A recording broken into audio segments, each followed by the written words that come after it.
ఓ మోసాలయ్యా, ఒక అమ్మఒడి కానీ, ఒక చేయూత కానీ,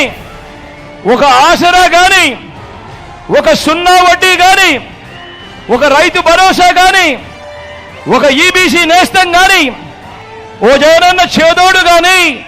ఓ మత్స్యకార భరోసా కానీ, ఇలాంటి పథకాలన్నీ కూడా నువ్వు బచ్చా అని అంటా ఉన్నా మీ జగన్ చేసినప్పుడు